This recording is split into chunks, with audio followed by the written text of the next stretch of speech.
Aastaid oli Hiina selleks olukorraks valmistunud. Paljud arvates pidi see juhtuma aastal 2027. Sissetung Taiwani, millega president Xi Jinping on alati ähvardanud. Aga kodaratesse on visatud paras kaigas. Hiina sõjamasin on sunnitud seiskuma, enne kui see üldse liikuma hakkas, ja seda kõike tänu ühele riigile, mis asub tuhandete kilomeetrite kaugusel. Ukraina on lõpetanud Hiina sissetungi Taiwanile ning isegi USA on šokeeritud sellest, millist mõju on Ukraina avaldanud Xi plaanidele. See, mida Ukraina teeb, ei puuduta isegi otseselt Taiwanit, kuid see ajab Xi ikkagi marru. Hiina plaanid on takerdunud, kuna president on frustreeritud ja see kõik toimub tänu sellele, mida Ukraina on teinud oma territooriumi kaitsmisel Venemaa vastu. Rohkem kui 4 pika sõja aasta jooksul on Ukraina pööranud pea peale kõik selle, mida Hiina arvas teadvat Taiwani invasiooni kulgemise kohta. Selleni välja, et pole liialdus öelda, Ukraina on mänginud tohutut rolli selles, et Hiinal oleks lähitulevikus võimatu Taiwanile tungida või see annekteerida. See kõlab nagu julge väide, eks, aga see muutub palju mõistetavamaks, kui mõistad, et Ukraina sõda on toonud kaasa uued taktikad ja võitlusviisid, mida kõik Kagu-Aasia riigid, eriti Taiwan, on jälginud ja praegu omaks võtmas. Ukraina on paika pannud mudeli, kuidas väiksem riik saab end kaitsta sõjalise jõu vastu, mis näib paberil palju võimsam. See mudel ei ole ainuomane Ukrainale. Seda saab kasutada iga riik, kes otsustab selle omaks võtta, ja Taiwani puhul võib see olla Hiina jaoks täielik sõjaline läbikukkumine. Viimase 4 aasta jooksul toimunu on Xi täielikult ootamatult tabanud. Kõik eeldused, mida ta tegi oma sissetungi kohta Taiwanile, on purustatud tolmuks. Enne kui me selleni jõuame, vaatame Hiina plaani. Alates sellest ajast, kui Xi võimule tuli, on ta kulutanud tohutult ressursse, et muuta Hiina üheks maailma muljetavaldavaimaks sõjaliseks suurvõimuks. Aastaid on Hiinas sõjalised kulutused olnud laes ja Xi ei kavatse seda rahavoolu niipea peatada. 3 aasta jooksul kuni 2026 aastani suurendas Hiina oma iga-aastast kaitse-eelarvet 7,2% võrra aastas ning 2026 aastal lisandub veel 7% suurune tõus. Kõigi nende kulutuste tulemusena loodi jõud, mis peaks olema enam kui võimeline Taiwani vallutama. Global Firepoweri andmetel on Hiina ehitanud maailma 3. tugevaima sõjaväe. Hiina merevägi on üksuste koguarvult maailma suurim ning tonnaaži poolest teisel kohal pärast USA'd. Hiinal on lennukikandjad ja helikopterikandjad. Tema õhuväes on üle 3500 lennuki, sealhulgas peaaegu 1500 hävitajat. Kõigi hinnangute kohaselt on Hiina arenenud kunagisest Aasia haigest mehest piirkonna kõige domineerivamaks sõjaliseks jõuks, vähemalt paberil. Kogu see sõjalise võimekuse kasvatamine pidi mängima suurt rolli selles, mida Hiinal on Taiwani jaoks plaanis.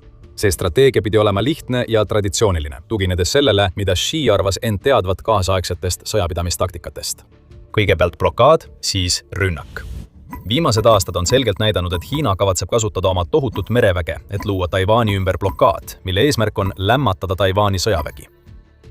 Blokaad takistab ekspordil Taiwanist väljuda ja impordil Taiwanile jõuda ning see on teostatav strateegia.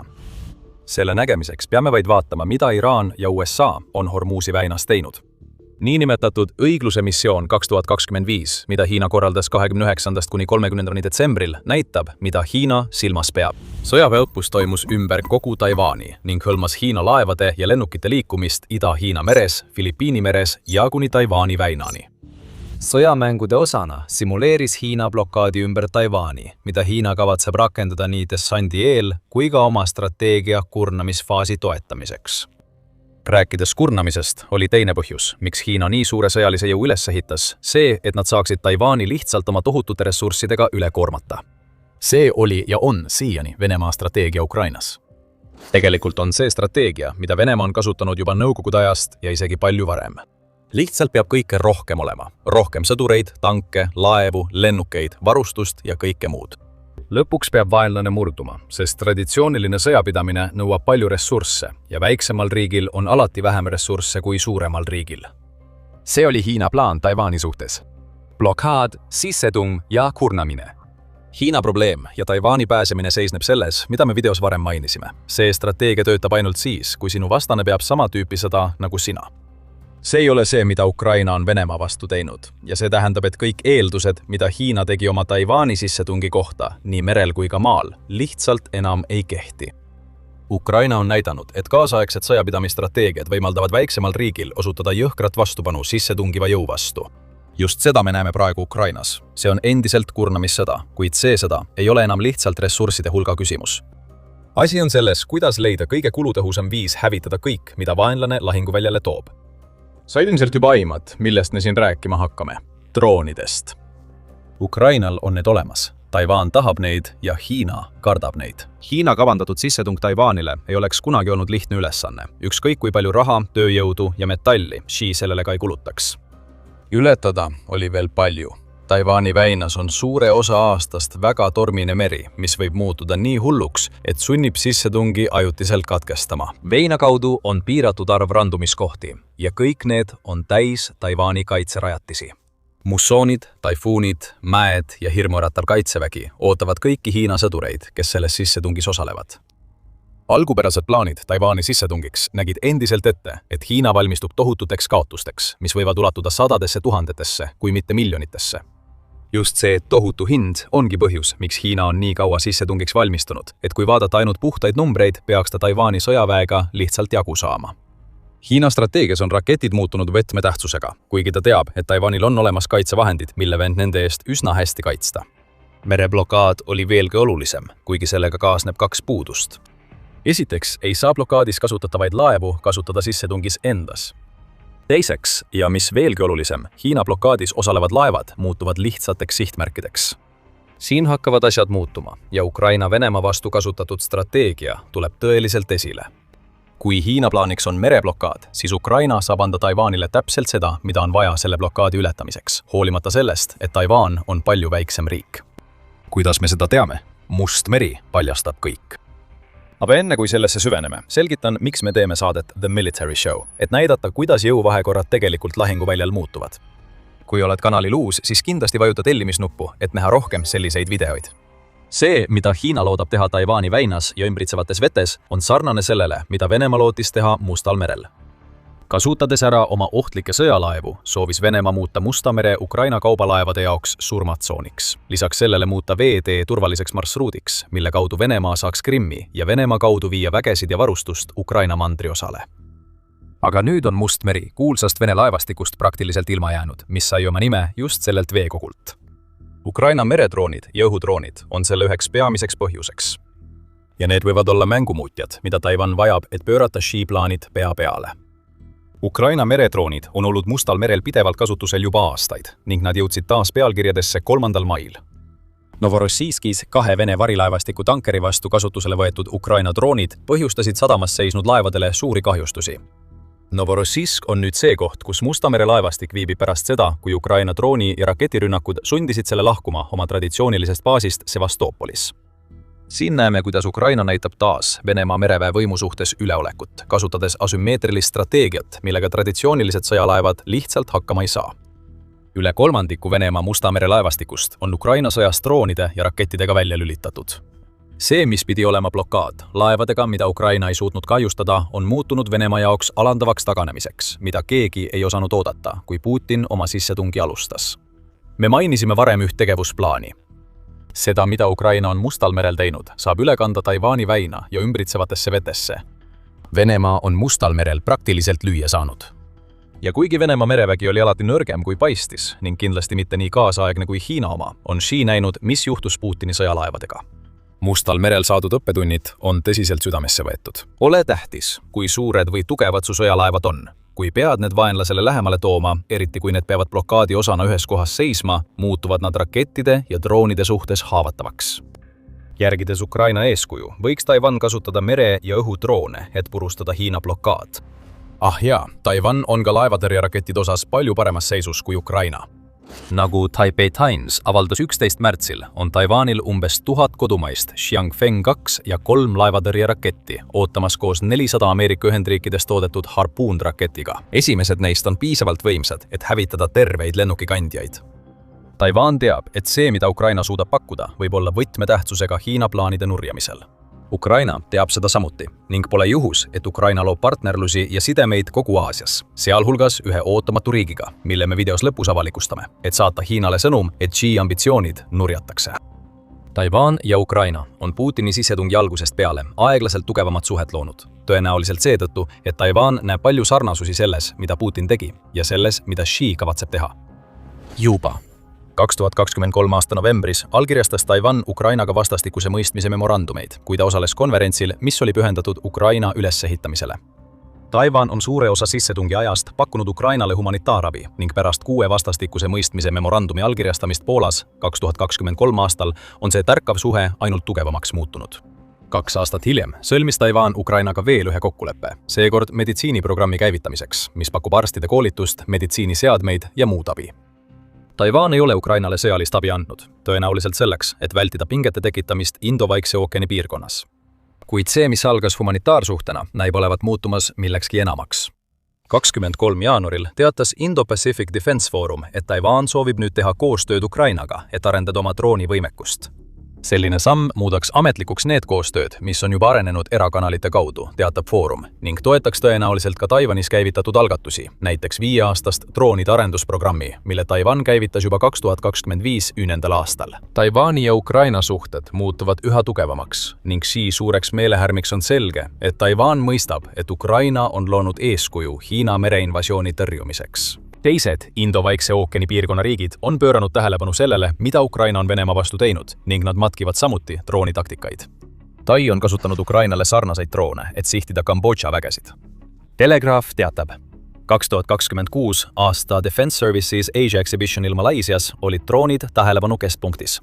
Näitusel selgus, et kogu Aasias on tohutu nõudlus selliste relvade järele, mida Ukraina on kasutanud. Isegi Indo-Vaikse ookeani piirkonnast lääne pool, Pärsia lahe piirkonnas, on märke sellest, mis võib juhtuda Ukraina ja Taiwani vahel. Ukraina on sõlminud 10-aastased kaitselepingud mitme lahe riigiga, keda on mõjutanud USA ja Iraani vaheline sõda, ning droonid on nende lepingute keskmes.